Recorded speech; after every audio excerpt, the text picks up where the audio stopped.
Les Bleus are up and running at the FIFA World Cup, laying to rest the ghost of 2002 by swatting aside Senegal and showcasing their attacking potential. Kylian Mbappé confirmed his reputation as a World Cup specialist, while Olisé offered more evidence to suggest that he is France's next big superstar. We'll be analysing France 3, Senegal 1 in this, the latest edition of the French Football Show.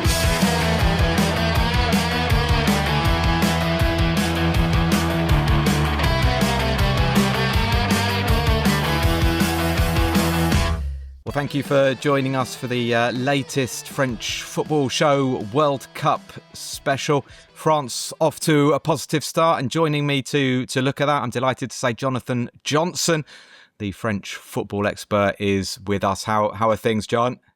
Yeah, doing very well, thank you. Enjoying the World Cup, and obviously we're getting together to talk about France's opening game, so I've been very much looking forward to that.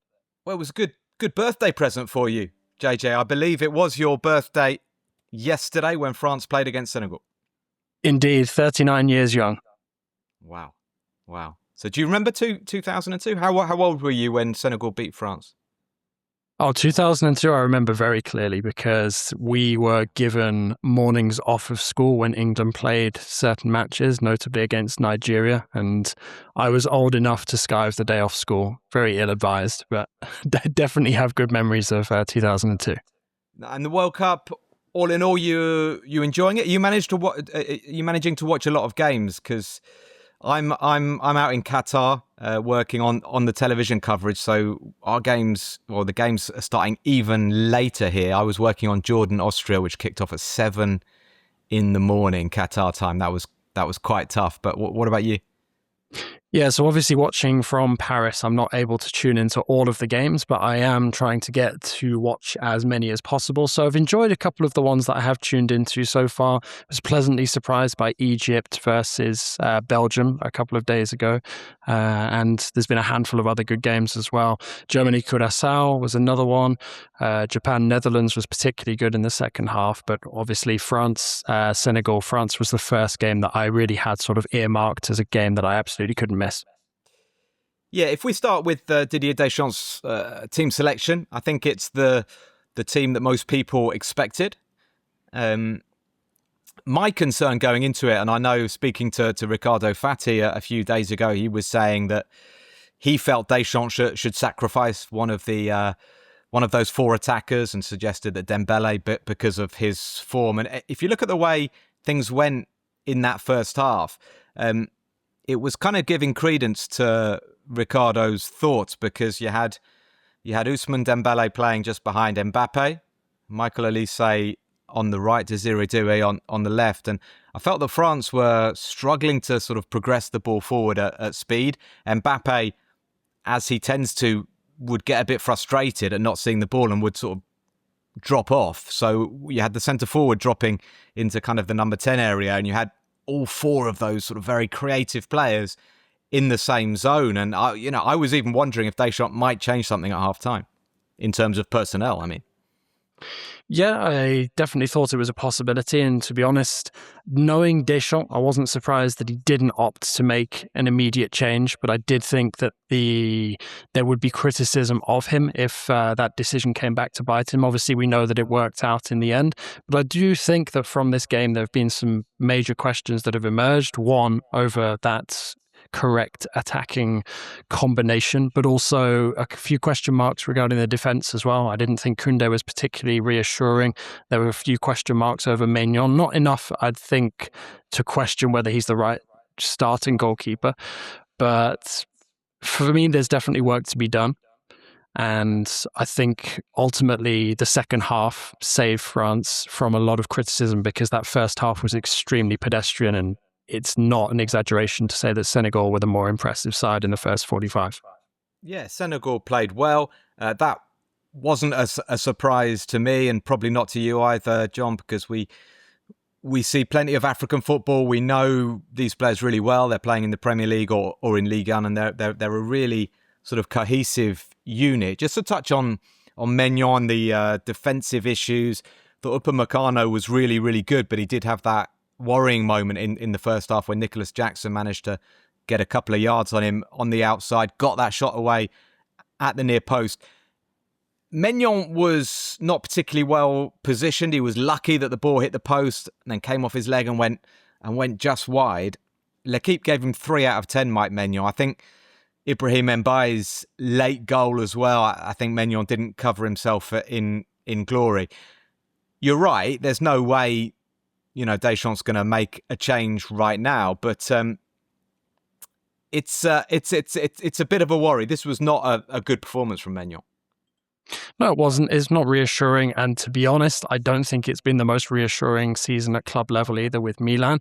But ultimately, Maignan has showed over numerous seasons during his career that he is a worthy successor to Hugo Lloris. So I do still think he's the right man for the job.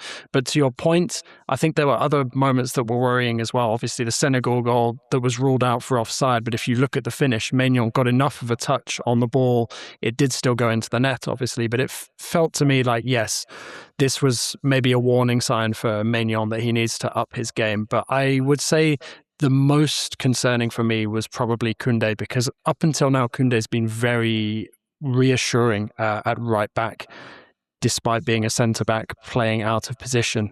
And it now feels like that is starting to become a little more awkward. It's been a tricky season for him at Barcelona as well. So for me, I'd say that was the bigger takeaway, even if obviously it wasn't Maignan's finest performance.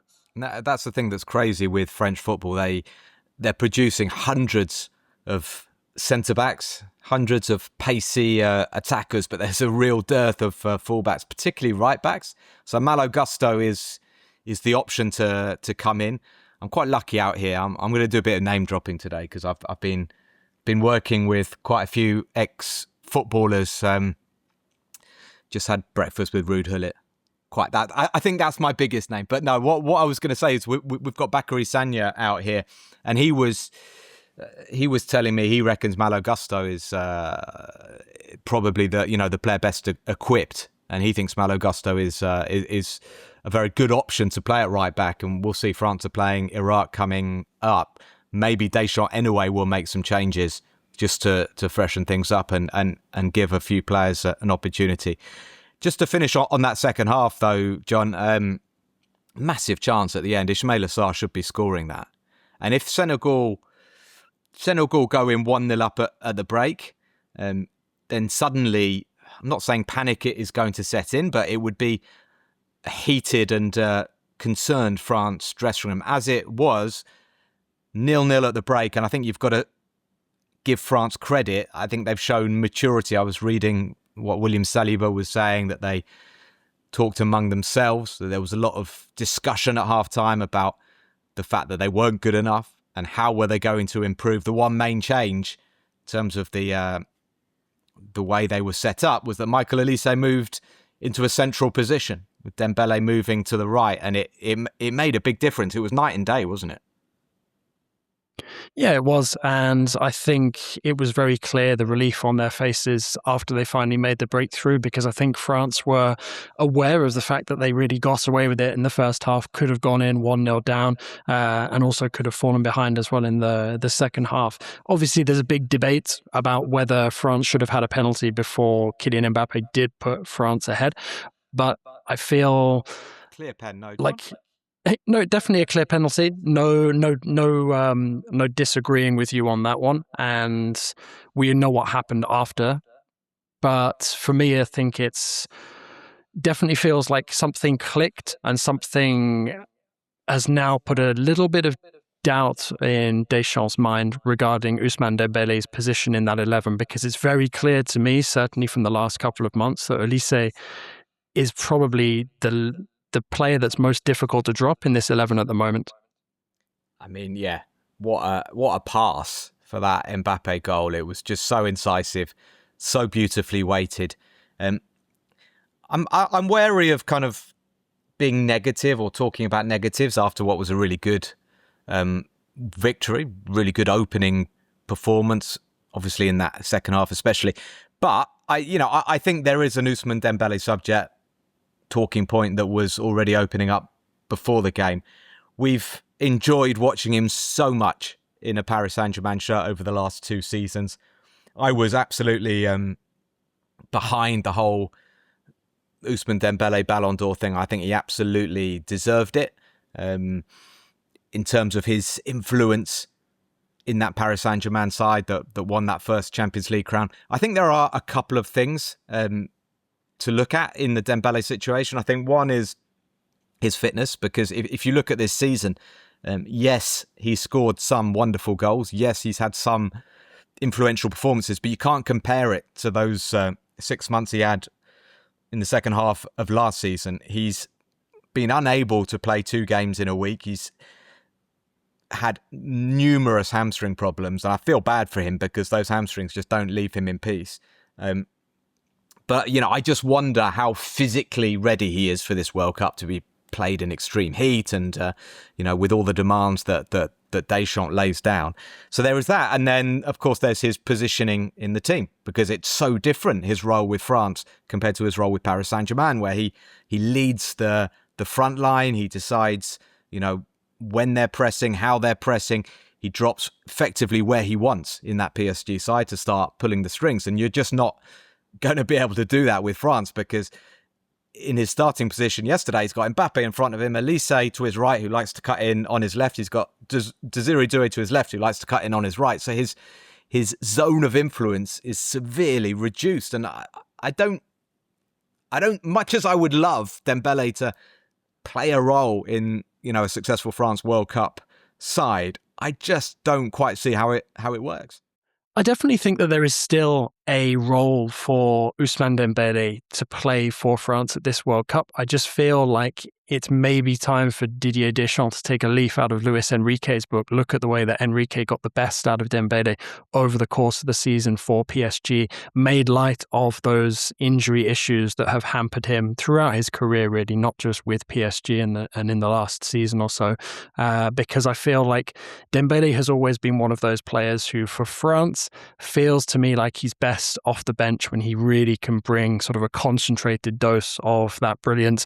And also, I think when you look at the conditions that the players are playing in, immense heat, with these tactical hydration breaks as well, it feels to me like there are ample opportunities for Deschamps to potentially assess where best to deploy Dembele. So it wouldn't surprise me if he does experiment a little bit in terms of how sparingly he uses Dembele from here on in, because it feels to me like it's almost burning, a trump card very early on. If you continue to start Dembele, run him into the ground, ask him to go sort of an hour, sometimes even more in some of these games, especially now you've got that big first win under the belt, there's a little bit of pressure off.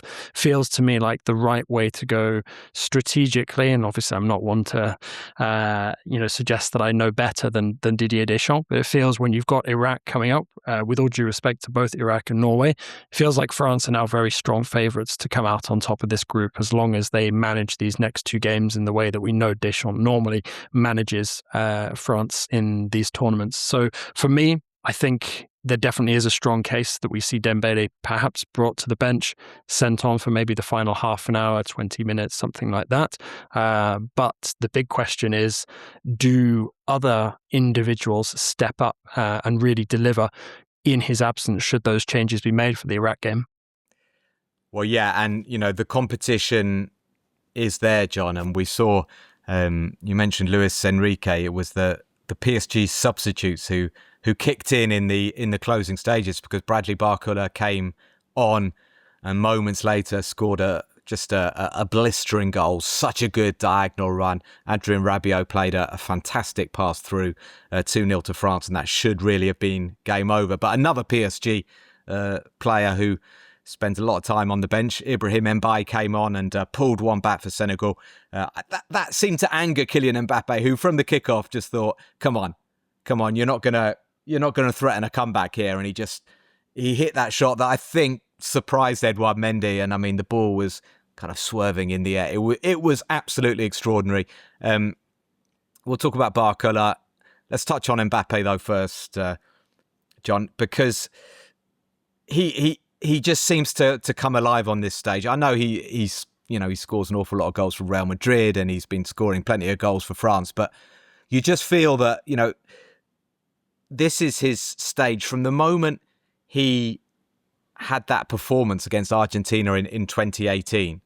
It kind of feels like he's been on this mission to be the next Pele, basically. And I remember when he won the 2018 World Cup and was already talking about trying to win the next one. And I do genuinely believe, like, for all the talk of Ballon d'Ors, Champions Leagues and whatever, I do believe that Mbappé looks at this and thinks this is the real place to stamp your mark on world football. Yeah, I don't disagree with that. And I think that it is a massive opportunity for him. When you look at how prolific he's been in the first few years of his international career, how he's already France's all-time top scorer, how he's got that potential record in sights as well for World Cup or all-time top scorers, it definitely feels like this is the stage that, was tailor-made for his talent. And we know how Mbappé has been the golden boy for French football for the best part of the last decade now. And it is... it does this, something just feels very natural about it. Now, the other thing that I would say to kind of qualify that statement is I think it was a very, very good thing and very fortuitous in a way for Deschamps that Mbappé, the first game went the way that it did and Mbappé got off the mark and scored twice in that game, because it felt for me like if he hadn't scored in that opening game, that could have developed into a little bit of a problem, because there wouldn't have only been this question about Ousmane Dembélé, there would have been a question about Mbappé. There was already whispers about it sort of coming into the tournament, whether he was trying too hard, whether he was sort of focused on making it about him in a similar way that there's discussions around Cristiano Ronaldo with Portugal, maybe a bit less so with Lionel Messi in Argentina because he's so revered and they're coming in as defending champions. But going back to your point, of course, Kylian Mbappé on the international stage with France, it feels like it was written for him to have that moment to remind everybody where he plays his best football and why we've been so crazy about him for the last 10 years or so now, really. So I think it's sitting up now nicely for it to be a very special summer for him and for France if he can maintain this kind of lethal form, because with scoring a goal like the second one, the confidence is really going to be flowing now for Kylian. And there's going to be an opportunity for Mbappé to fill his boots at this competition. The fact that it is a 48-team competition, there's going to be an extra game. They're playing Iraq next. With all due respect, he's well capable of scoring more goals in that game. And he's also got the added incentive, if you like, that Lionel Messi has got the hat-trick and he's moved level with Miroslav Klose. But Mbappé is so capable of going on and setting a new mark at World Cup level. He's now done it with France. He is the all-time record goal scorer for France. I think Olivier Giroud enjoyed his time at the top of the leaderboard, but he knew that he was going to lose his crown sooner rather than later. He's done it, Mbappé, at the age of 27. How many goals is he going to end up with? And is he France's greatest ever striker already? I think there is a strong argument that he is, especially when you look at the numbers, you look at how much he's achieved in such a relatively short space of time in his career. But it's difficult to imagine how the next couple of World Cups are going to go. You would think that he will be there, because I think, 2 more World Cups would take him to about the age of 35, something like that. So it's definitely not impossible that Mbappé will be at those 2 tournaments. So is he already the best France national team striker of all time? I think there's a very strong argument for it. There's a lot of good candidates for that. But for me, I feel like right now, it's very difficult to argue against that record. The only thing that makes it kind of crazy that we're already saying that, yes, there is a convincing argument that he is France's all-time greatest striker, is that there is this feeling as well that France, during his time with the national team, could have won more in terms of international titles. I'm particularly thinking about the Euros in the last couple of editions where they haven't necessarily done themselves justice. But there is also enough to suggest that there's a lot still left in the tank and that success could be forthcoming in the upcoming editions. Yeah, just don't don't say that. Don't say that Mbappé is France's best ever striker to Emmanuel Petit or Robert Pires or people like that, because they just scoff and they say, come on, Thierry Henry was far, far better. And, you know, there's plenty of people in France as well who will fight and argue carrying Benzema's corner. And let's face it, Just Fontaine, 13 goals in one World Cup. So, you know, it's hard to argue against him. But Kylian Mbappé is going great guns. Well, John, we've got the Iraq game now to look forward to on Monday. I wouldn't be surprised if Deschamps makes some changes just because there are so many games to play. You know, Barkola's obviously made a good case for inclusion after impressing off the bench. Ryan Cherky, I'm sure, would like to get more than just the 5 or 10 minute cameo that he got. Were you happy? Just touching on the midfield briefly, I thought Rabiot really grew into the game. Tchouaméni played a fairly reserved, sort of slightly muted role, but that's kind of what he does, doesn't he? He sits in front of the defence and tries to be solid. Do you think that's the go-to duo for Deschamps? So yeah, for me, I don't have any doubt about that combination at the moment. I think Rabiot-Tchouaméni was the combination I was expecting before the tournament, and I think after the second half performance in particular, Deschamps will be reassured that he has made the right decision there. I think that Tchouaméni certainly has room to grow into this tournament, whereas Rabiot has done that in previous editions, and I'm happy to see that, especially on the basis of that second half performance, he's now hitting very good form very early in the tournament. So for me, I don't have too many concerns about the midfield at the moment. I think that the major question marks, going back to what we talked about earlier, are, you know, further up the pitch, but also at the back a little bit. Don't know how you feel about the midfield balance, but also it feels to me like there probably will be other games that come up in this tournament where maybe Deschamps has to be a little more pragmatic. But to your point earlier as well with the Iraq game, there is now the opportunity to experiment a little bit. So I'd be curious to see if one or both of Rabiot and Tchouaméni are maybe rotated out to give somebody else an opportunity. Yeah, I'm a big fan of Manu Kone. I thought he looked really good in qualifying. I'd like to see him get a run. I do think the Rabiot and Tchouaméni are absolute first choice, and I thought, yeah, like you say, they grew into the game, and I thought they did pretty well. I also think when France have a tougher opponent, I think Deschamps might go for a midfield three. I'm not sure everybody's going to be delighted about it, particularly if it's a third sort of defensive player. But old habits die hard, and we know that Didier, he's a pragmatic coach, and he doesn't like giving things away, and he likes that sort of defensive balance. We'll have to wait and see. There's been plenty of Ligue 1 talent on display. Following Balogun got things going for the United States. I was so happy for him. He's had so many injury problems. What an incredible occasion that was for the US, and for Balogun scoring those 2 goals against Paraguay. And he was, I thought it was a terrific centre forward display. The other guy who's really got everybody talking is Ayoub Bouadi. Now, John, we're not at all surprised to see him sort of at this level. We've seen him for Lille in the Champions League, playing brilliant performances against the likes of Real Madrid, but he did it for Morocco against Brazil. He made Casemiro look like a bit of an old man, but what a footballer he is. Absolutely. Really, really exciting talent. Obviously a name that's on a lot of people's lips this summer in terms of what might happen for his transfer future. But for the moment, obviously focused on what's going on at the World Cup with Morocco. What a way to announce yourself on the international stage, because it was only up until very recently that he was kind of keeping the door open to both France and Morocco, and then ultimately made the decision to declare for Morocco. I personally feel that could be a big miss in time for France, because he's such a brilliant talent, already so well-rounded. I know some people feel like there are certain areas of his game that he still needs to work on. I'm not as inclined to agree with some of those criticisms. I do feel, though, that he is getting close to needing to take the next step up in his career, and I'm curious to see where that might come.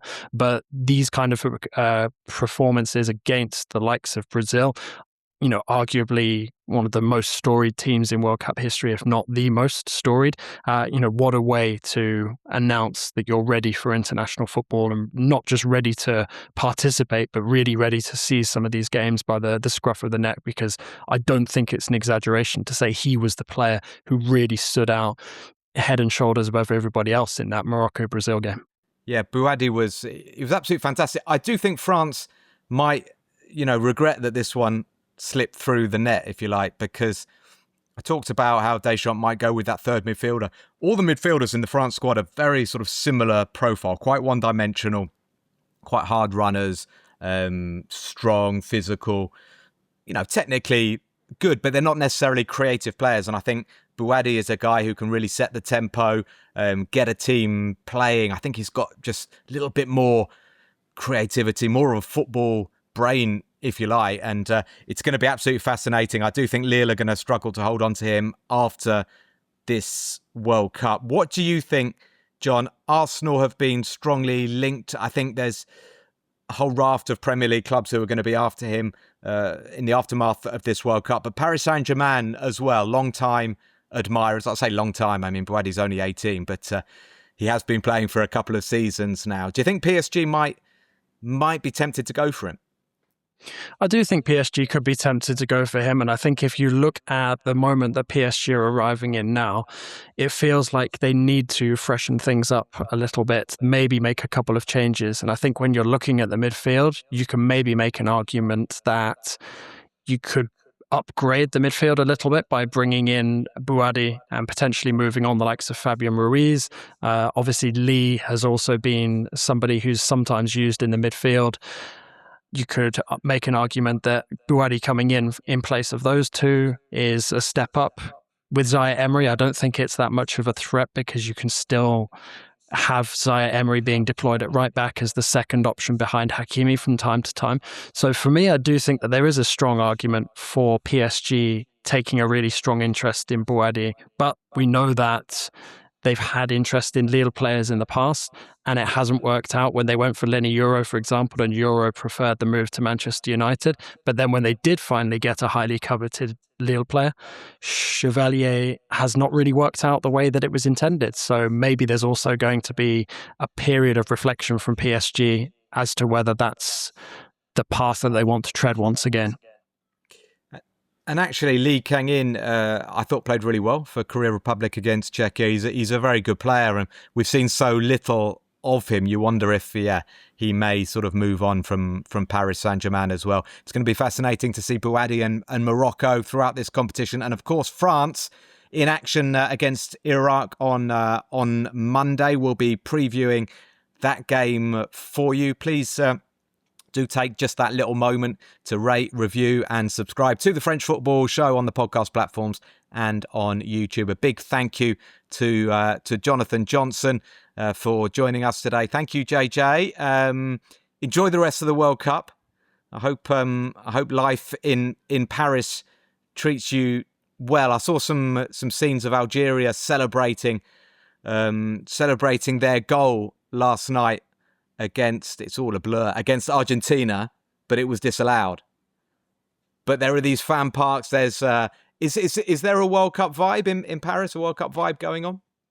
There's definitely a World Cup vibe, especially when France were playing, but I do feel as well that there was a lot of controversy given the decision to not have the Argentina-Algeria game on a more accessible TV channel in France. So that is something I think that's created a little bit of uproar. But is there World Cup fever? Yes, absolutely. You should have heard people yelling from their houses and their apartments when France was scoring the goals yesterday against Senegal. And it's great to sort of finally have France involved in the World Cup, because it is always a bit odd when you're watching a World Cup from a nation that hasn't yet entered the play. And that's how it felt for the first couple of days of the World Cup. So to see France finally make an entrance into it, you can definitely tell the World Cup fever has now started to kick in.